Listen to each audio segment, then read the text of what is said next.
한번 인사하겠습니다. 참 잘 오셨습니다. 네.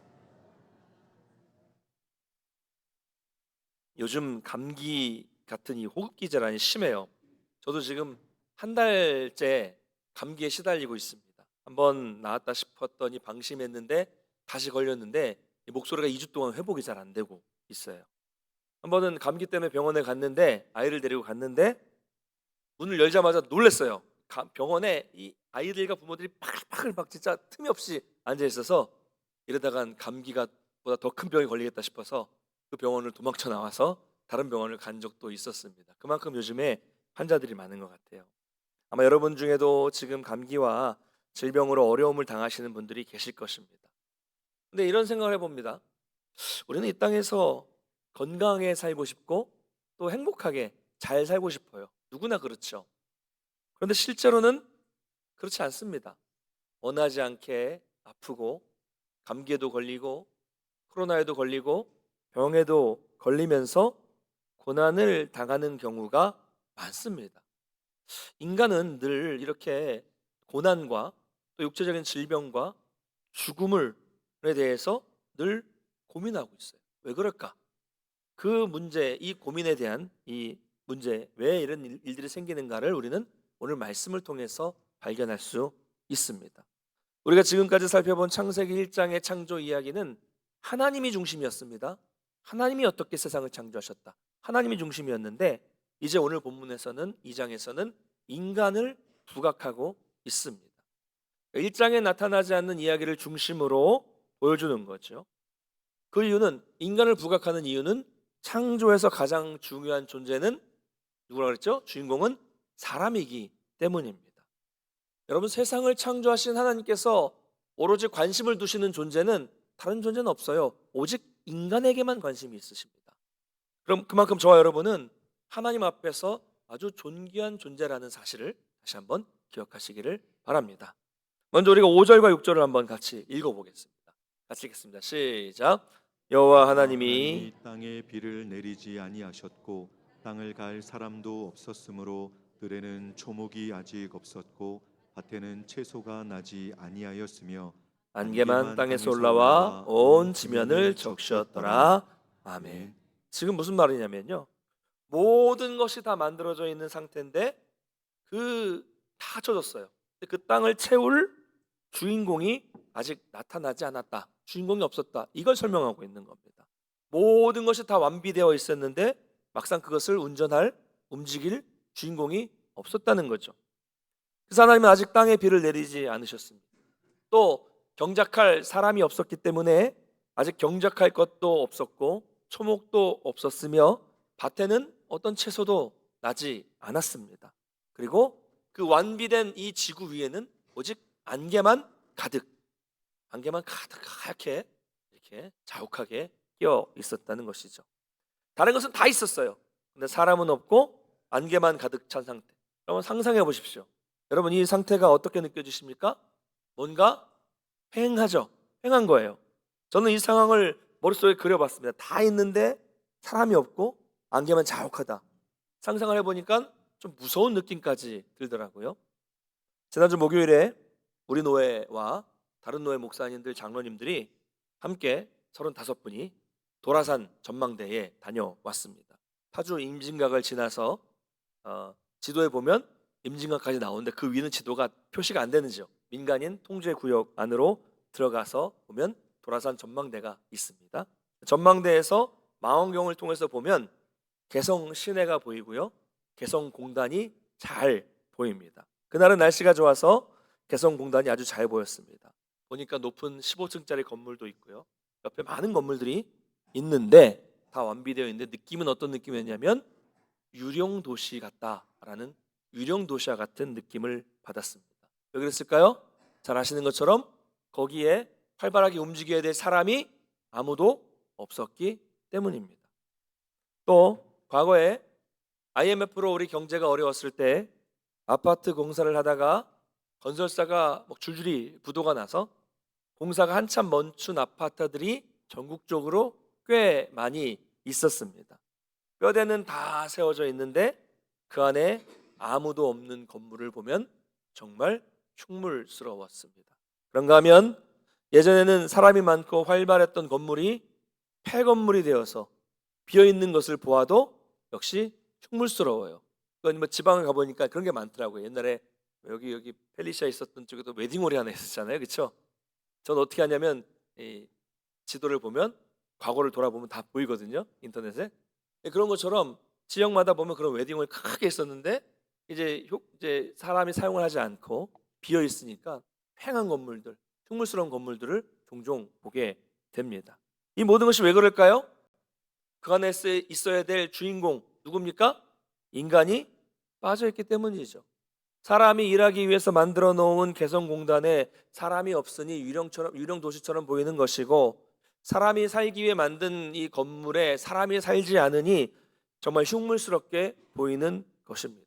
이처럼 여러분 뭘 생각해든 그 안에 있어야 할 자리에 사람이 없으면 거기에 문제가 생기게 되는 것입니다. 이 말은 결국 사람이 주인공이라는 마찬가지입니다. 모든 것이 다 창조되어 있었어요. 그런데 그 안에 주인공인 인간이 없었기 때문에 다른 피조물들도 뭘 할 수가 없었어요. 다 멈춰 있었던 것입니다. 인간이 창조되기 전까지는 완성된 것이 아니었기 때문에 뭔가 휑한 느낌을 갖게 되는 것입니다. 여러분, 이것을 통해서 우리는 다시 한번 창조는 인간을 위해서 하신 것임을 깨달을 수 있습니다. 하나님은 자신의 형상대로 인간을 만드셔서 교제하기를 원하셨고 이 땅을 다스리게 하셨습니다. 그리고 모든 이 세상의 모든 만물은 바로 그 인간을 위해서 준비해 주신 것입니다. 여러분, 다시 강조하겠습니다. 인간은 짐승이 아닙니다. 우리는 짐승과는 비교할 수 없는 아주 특별한 존재로 창조되었다는 것을 믿으시기 바랍니다. 짐승과는 완전히 구별되게 만들어 주셨고, 우리는 그 짐승을 포함한 이 모든 우주 만물 피조 세계를 관리하는 존재로 만들어진 그런 사람이 바로 우리라는 거죠. 그런데 이렇게 자꾸 존귀하게 창조된 우리 인간을 짐승의 모습으로 끌어내려서는 절대로 안 됩니다. 여러분, 우리는 원숭이를 닮지 않았어요. 우리는 하나님을 닮았습니다. 믿으십니까? 여러분, 제 아들을 보면 딱 보시면 저거는 목사님 아들이구나, 저를 딱 닮았다고 하는 것이 당연한 것처럼 우리는 하나님을 딱 닮았습니다. 그러므로 여러분, 우리는 다른 사람이 나를 볼 때 하나님을 볼 수 있어야 합니다. 나의 말과 나의 행동과 나의 살아가는 모습을 보면서, 여러분의 그런 모습을 보면서 여러분 주변 사람들이 여러분을 통해서 하나님의 모습을 발견하게 되시기를 주님의 이름으로 축복합니다. 자, 이어서 이제 드디어 주인공의 인간의 창조가 나타나고 있는데요. 7절을 한번 같이 읽겠습니다. 시작. 여호와 하나님이 땅의 흙으로 사람을 지으시고 생기를 그 코에 불어 넣으시니 사람이 생명이 되니라. 아멘. 아주 익숙한 말씀이죠. 우리가 이 구절을 조금 더 깊이 살펴볼 필요가 있어요. 하나님은 땅의 흙으로 사람을 만드셨다라고 말씀하고 있는데, 여기에서 흙이라는 단어는 우리가 생각하는 것처럼 일반적인 점토, 찰흙, 일반적인 흙을 말하는 것이 아닙니다. 이 히브리어를 영어로 뭐라고 번역했냐면요, 더스트로 번역을 했습니다. 뭐예요? 먼지, 티끌이라는 의미예요. 이것을 우리 한글로는 흙으로 번역을 한 겁니다. 그러니까 땅에 있는 티끌로, 먼지로 인간이 만들어진 거예요. 우리가 뭐라고요? 티끌이라고요. 먼지. 우리는 먼지입니다. 이 먼지 같은 인생이 뭐 그렇게 잘났다고 이야기할 수 있겠습니까? 그죠? 우리는 먼지로 왔다가 한낱 먼지로 사라지고 말 인생입니다. 우리 정말로 아무것도 아닌 존재예요. 그래서 우리가 이렇게 약한 거예요. 티끌이니까요. 먼지니까요. 건강할 땐 잘 모르죠. 근데 조금만 아프고 고통을 느끼면 우리가 얼마나 연약한 존재인지를 쉽게 깨달을 수 있습니다. 욥을 통해서 알 수 있어요. 욥기 10장 9절 한번 읽어보겠습니다. 시작. 기억하옵소서 주께서 내 몸을 지으시기를 흙을 뭉치듯 하셨거늘 다시 나를 티끌로 돌려 보내려 하시나이까. 아시나이까. 아멘. 욥의 고백이에요. 여러분, 욥은요 정말 부족한 것이 아무것도 없었습니다. 재산도 비교할 수 없을 만큼 엄청나게 많았고요. 자녀도 많았고 누가 보더라도 부족한 것이 없는 넘치는 풍성한 삶을 살았던 사람입니다. 그러니 그가 얼마나 자신 있는 삶을 살았겠습니까? 그런데 한꺼번에 모든 그 많은 재산을 다 잃어버리고 자녀들을 다 잃게 되고 자기 몸까지도 병에 걸려서 약해지니까 비로소 오늘 이 방금 읽었던 말씀처럼 자기는 그냥 티끌뿐이다. 나는 그런 대단한 존재가 아니라 나는 티끌과 같은 존재라는 것을 깨닫게 되고 이 고백을 하고 있는 것입니다. 그게 우리 인간이에요. 그런데 그런 아무것도 아닌 먼지, 티끌 같은 존재의 하나님께서 그 코에 생기를 불어넣어 주셨습니다. 생기는 뭐예요? 생명의 호흡, 하나님의 숨, 하나님의 호흡입니다. 하나님이 그 티끌에 후 하고 호흡을 불어넣어 주셨더니 티끌이 생명이 되었습니다. 할렐루야. 생명은 영어로 living creature라고 되어 있습니다. 생명체, 살아있는 생명체가 됐다는 거예요. 티끌 같은 아무짝에도 쓸모없는 존재가 하나님의 호흡 한 번으로 단번에 살아있는 존재가 된 거예요. 그러므로 우리 가운데 이 하나님의 호흡이 사라지게 되면 우리는 다시 금방 티끌로 돌아가게 되는 존재입니다. 우리가 지금 눈을 뜨고 있고 다 같이 숨을 쉬고 있고 살아있고 또 각자 다른 직업, 또 다른 경제적인 상황, 다른 옷, 다른 차, 다른 집에 살고 있지만 좀 다르다고 대단할 게 없는 사람들이 우리 존재라는 거예요. 제가 장례식에서 자주 말씀을 드리는 것처럼 잠시 후에는 마치 눈을 감았다 뜨는 것처럼 잠을 잤다가 일어나는 것처럼 잠시 후에는 우리 모두의 육체는 다 어디로 가 있어요? 티끌로, 흙으로, 먼지로 돌아가 버리고 말 것입니다. 하나님의 생기가 우리에게 없다면 우리가 얼마나 허무한 존재일까요? 우리는 모두 티끌입니다. 사랑하는 성도 여러분, 우리가 티끌이잖아요. 저는 이런 생각이 들더라고요. 우리가 티끌이어서 자꾸 세상에 티끌을 모으고 있는 걸까요? 티끌 모아 뭐요? 세상. 네. 그렇습니까? 근데 이것을 비판한 코미디언이 있었어요. 네. 티끌 모아 티끌이다. 네. 네. 그분은 이제 웃기려고 하는 이야기인지는 모르겠지만 저는 이 말이 되게 공감이 됩니다. 이 우리 존재에 적용하면 우리는 그냥 티끌입니다. 티끌. 어떤 분은 좀 많이 가진 티끌, 좀 덜 가진 티끌, 좀 잘생긴 티끌, 조금 못생긴 티끌, 그럴 수 있겠지만 티끌이 그래봐야 티끌이죠. 여러분, 우리가 내가 뭔지라는 티끌이라는 이 본질을 제대로 깨닫고 사는 것이 중요합니다. 이걸 제대로 알지 모르고 사니까 자꾸 우리가 쓸데없는 것 추구하며 살게 되는 거예요. 세상에서 물질을 많이 가지고 남부럽지 않게 떵떵거리며 사는 것이 최고인 줄 알고 그것만 추구하며 사는 거죠. 우리 존재를 모르니까. 영혼보다 자꾸 세상의 것, 육체의 것에 집중하며 살고 있는 것입니다. 지지난 금요일에 말씀드렸지만 얼마 전에 제 동기 목사님이 하나님의 부르심을 받으셨습니다. 얼마 전까지 카톡을 주고받고 또 안동에 와서 찜닭을 먹기로 약속도 하고 또 투병한 지가 1년이 채 되지 않았기 때문에 투병 중에도 또 점점 좋아지는 모습을 보면서 회복될 것이라는 소망을 가지고 계셨는데 그만 갑자기 하나님께서 데려가 버리셨습니다. 왜 그렇게 젊은 목사님을 착한 분을 데려가셨는지 모르겠지만 그분의 모토는 뭐였냐면 PD 하나님, 연출 하나님, 내 삶의 연출은 하나님이 하신다라는 모토를 가지고 사시다가 하나님의 연출대로 그렇게 부르심을 받았어요. 이제 많이 회복하셔서 이제 곧 개척을, 저보다 좀 나이가 많으셨는데 개척을 하시고 목회를 하실 줄 알았는데 회복된 상태에서 사모님과 대화하시다가 갑자기 하나님의 부르심을 받게 된 겁니다. 저의 아둔한 머리로는 하나님의 뜻이 이해가 되지 않아요. 그런데 인간은 이런 존재라는 거예요. 여러분, 아무리 많은 것을 가지고 있다고 할지라도, 여러분이 아무리 1년, 2년, 10년 이후에 많은 계획들을, 미래의 계획을 가지고 있다고 할지라도 하나님이 부르시면, 하나님이 지금이라도 부르시면 뭐 준비고 뭐고 할 시간 없이, 뭐 자녀들에게 뭘 물려주고 뭐 유언이고 뭐고 말할 것도 없이 바로 그냥 하나님께로 돌아가고 티끌로 돌아가는 것이 우리의 인생이라는 것을 우리는 깨닫고 살아야 합니다. 하나님이 생기를 거둬 가시면 우리는 그냥 티끌입니다. 그런데 이것을 모르고 영원히 이 땅에서 천년 만년 살 것처럼 살면 안 돼요. 성도는 그러면 안 됩니다. 우리는 언제든 지금이라도 하나님 부르신다는 것을 깨닫고 부를 수 있다는 것을 깨닫고 부르실 때를 준비하는 삶을 살아야 합니다. 하나님이 나를 왜 이 자리에 이 세상에 존재하게 하셨는가, 이것을 깨닫고 그 뜻을 발견하고 그 뜻대로 살다가 부르시면 그냥 가는 겁니다. 그래야 내가 생각하지 못했던 순간에 하나님이 부르시면 우리 하나님 앞에 섰을 때 부끄럼 없이 설 수 있지 않겠습니까? 여러분, 정말 우리가 어떤 존재인가를 깨달으셔서 이 짧은 인생 하나님이 창조하신 목적대로 살아가시기를 간절히 축복합니다.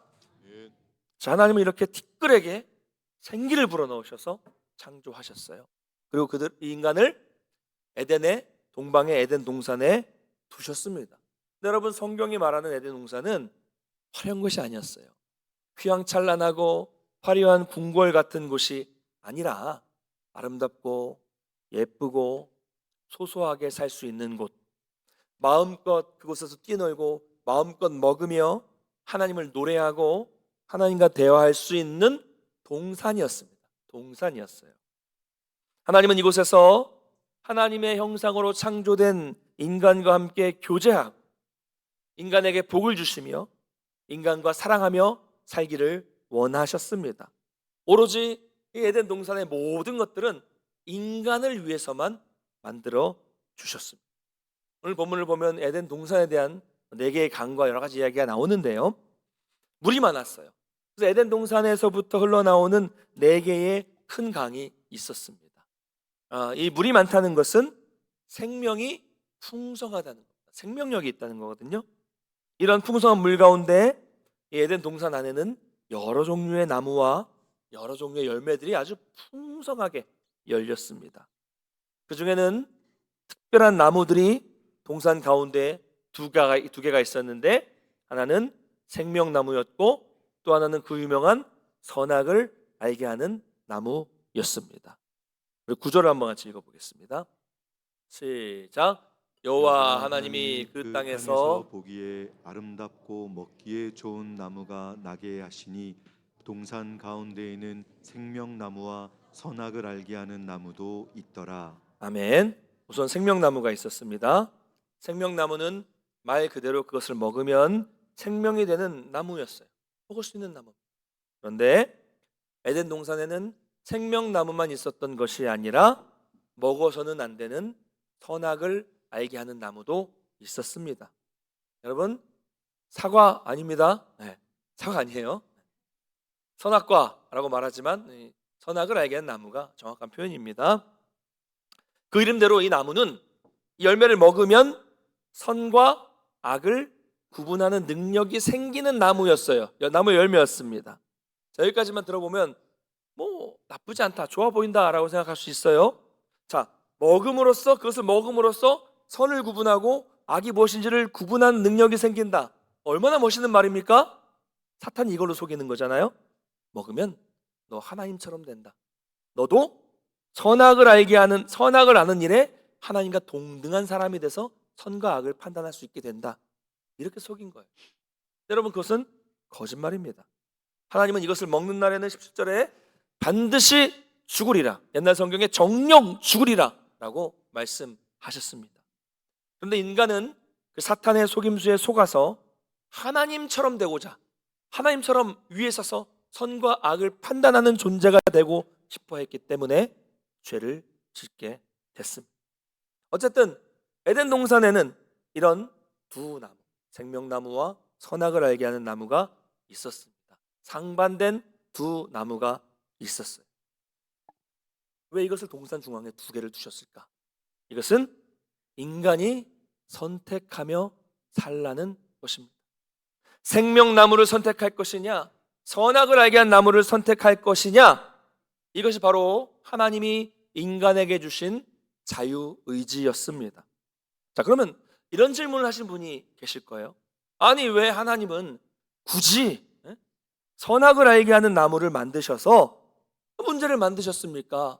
그냥 생명나무만 만들면 되죠. 왜 굳이 만들어서 죄를 짓게 합니까? 이것은 죄의 책임을 하나님께 돌리는 그런 말이죠. 우리가 이렇게 말할 수 있습니까? 그렇지 않습니다. 여러분, 우리 인간은요, 선택을 할 수 있는 자유가 있습니다. 이게 진짜 자유죠. 진짜 자유입니다. 하나님은 인간을 로봇처럼 만들지 않으셨어요. 프로그램을 입력하면 그 입력값대로 움직이게 만들지 않으시고 인간 마음대로 선택하게 창조해 주셨습니다. 여러분도 지금까지 선택을 하시면서 여기까지 오게 된 겁니다. 그렇죠? 선택 안 해보신 것처럼 보시는데, 여러분 선택하셨어요. 여기 오신 거예요. 어제 저녁에 뭐 드셨어요? 선택하셨잖아요. 삼겹살을 먹을까? 김치찌개를 먹을까? 하나님이 정해주셔서 드신 분 계세요? 오늘은 삼겹살을 먹거라. 오늘은 느끼한 거 먹지 말고 김치찌개를 먹어라. 이런 분 계세요? 기도하고 응답 받아 드셨습니까? 응답이 없으면 응답이 올 때까지 굶으십니까? 아니에요. 여러분이 선택하셨어요. 얼마나 좋은 자유입니까 이게? 그렇죠? 내가 선택할 수 있어요. 여러분, 백화점 같은 데나 옷가게, 신발 가게 같은 데 가면 우리 여성분들 선택할 게 너무 많아서 행복하시잖아요. 이거 살까? 저거 살까? 아니야, 딴 데 가보자. 그래서 이거는 더 싸네, 더 좋은데? 이러면서 기쁨으로 선택해서 사잖아요. 그렇죠? 네. 찬양대만. 네. 그래서 발품을 팔았더니 아니 이게 10만 원짜리인데 내가 특별 세일해서 3만 원에 샀어. 이러면서 내 선택이 좋았다는 것을 온 동네방네 떠들고 자랑하고 다니죠. 얼마나 기뻐요 이게. 사실 지난주에는 2만 원에 팔았는데. 네. 어쨌든 여러분, 이게 무슨 말이냐면 선택은 기쁨이에요. 내가 이것 중에서 좋은 것을 선택할 수 있다는 건 기쁨입니다. 이거 기쁨입니다. 이게 하나님이 우리에게 주신 자유의지예요. 반대로 선택의 여지가 없어. 마지못해서 마음에 들지도 않는데도 어쩔 수 없이 선택하는 것은 기쁨이 없습니다. 기쁨이 없어요. 하나님 우리를 이렇게 창조하지 않으셨어요.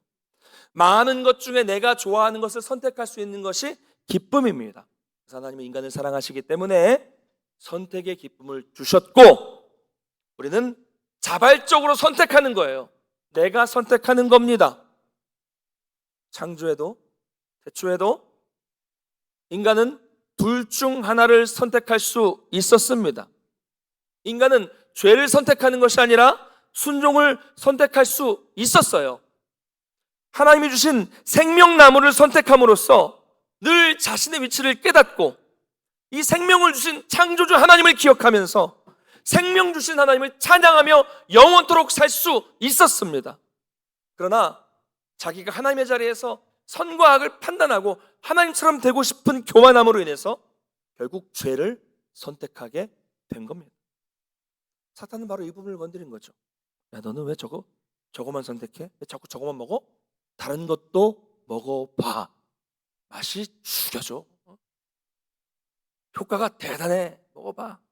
이런 식으로 유혹한 거예요.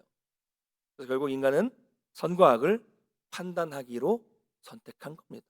17절을 같이 읽겠습니다. 17절 시작. 선악을 알게 하는 나무의 열매는 먹지 말라. 내가 먹는 날에는 반드시 죽으리라 시니라. 아멘. 반드시 죽으리라. 여러분, 그래서 인간은 죽는 존재가 되었습니다. 물론 우리 육체는 바로 죽지 않고 나중에 죽어요. 우리가 육체의 죽음은 살아있는 사람은 아무도 경험하지 못했기 때문에 두려운 겁니다. 그러나 그래서 그냥 다시 티끌로 돌아가는 겁니다. 돌아가는 거예요.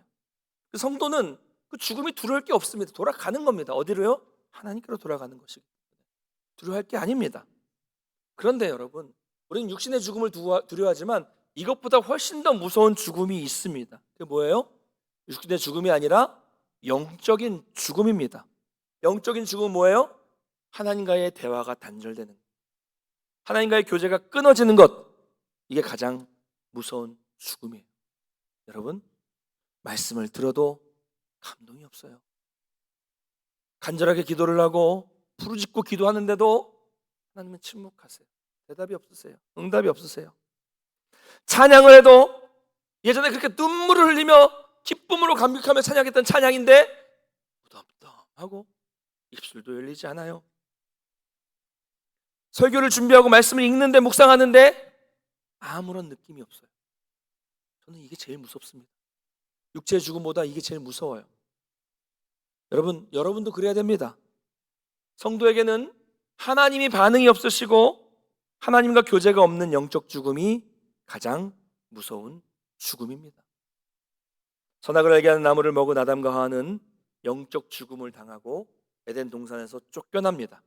이것은 하나님과 완전한 단절이에요. 영적 죽음, 이게 가장 무섭습니다. 육체는 나중에 죽었지만 영적 죽음이 가장 무서워요. 그렇게 되면 하나님과 관계가 끊어진, 하나님을 모르는 인간은 뭐가 됩니까? 하나 짐승이 되는 거예요. 짐승입니다. 짐승과 방불한 삶이 되는 거예요. 우리나라도 짐승을 너무 좋아하는 것 같아요. 자축임, 신사오미, 신유술회. 저는 호랑이띠입니다. 네. 호랑이인가요? 개띠, 원숭이띠, 뭐 이런 걸 얘기하는데 여러분, 이게 무슨 의미가 있어요? 자기가 짐승이라고 자랑하는 겁니까? 우리는 하나님의 형상이지 짐승이 아니에요. 말씀 맺겠습니다. 여러분, 하나님이 인간에게 먹지 말라고 명령하신 것은 못하게 하려고 한 게 아니에요. 명령하신 것은 창조주 하나님을 기억하고 그분의 은혜를 기억하라고 약속을 주신 겁니다. 이건 인간을 위한 명령이었어요. 그래서 인간이 그 명령을 지킬 때 인간은 창조주 하나님을 기억하게 되고 그분의 창조의 질서를 지키면서 하나님 안에서 아주 행복한 삶을 영원히 살 수 있었습니다. 사랑하는 성도 여러분, 우리는 이것을 그대로 우리의 삶에 적용할 수 있습니다. 한국 교회와 목회자들과 성도들을 향한 비판의 소리가 가득 찬 이 세상에서 우리는 하나님이 주신 이 창조의 질서를 회복해야 합니다. 내가 하나님의 자리로 높아져서 하나님의 자리에 앉아서 하나님의 형상인 다른 사람을 선악간에 판단하고 다른 사람을 향한 정죄를 멈춰야 됩니다. 여러분, 그건 교만이에요. 그것은 하나님이 하실 일인데 하나님과 동등한 자리에 올라가려고 하는 선악과를 먹는 것과 같은 일입니다. 하지 말라는 것은 말씀대로 하지 말아야 합니다. 그런데 교회 안에서 성도끼리, 목회자와 성도 간에, 목회자들끼리 비판하고 선악을 판단하고 정죄하는 일을 너무 많이 하고 있습니다. 쉽게 정죄하고 쉽게 선과 악을 판단하면서 어떻게 돼요? 서로 싸우는 거예요. 여러분, 우리는 티끌이라니까요. 좀 더 낫고 좀 더 잘한다고 서로 막 싸우지만 티끌은 그냥 티끌이에요. 뭐가 더 낫습니까? 티끌이죠. 누가 누구를 판단하고 누가 누구를 정죄할 수 있겠습니까? 자꾸 이런 일들이 생기니까 교회 안에 기쁨이 사라지고 있는 겁니다. 교회마다 능력이 사라지고 있는 거예요. 여러분, 정죄하고 판단하는 일은 우리가 할 일이 아닙니다. 우리는 뭘 하면 돼요? 그저 사랑하고 용서하고 서로를 높여주고 교제하면 됩니다. 누구처럼요? 예수님처럼. 예수님을 사랑하면 형제를 사랑할 수 있고 용서할 수 있고 우리는 그분을 닮은 삶, 그분을 따라가는 삶을 사는 것이 우리 할 일이지 우리는 정죄하는 것이 우리의 일이 아닙니다. 여러분, 이것이 바로 창조의 질서를 회복하는 길입니다. 오늘 말씀을 기억하시면서 티끌 같은 우리가 다른 사람을 선악으로 판단하지 않고 예수님처럼 사랑함으로써 여러분의 가정과 여러분의 교회와 여러분의 삶의 자리가 정말 하나님이 함께 하시는 에덴 동산으로 회복되시기를 주님의 이름으로 간절히 축원합니다. 다 같이 자리에서 일어나시죠.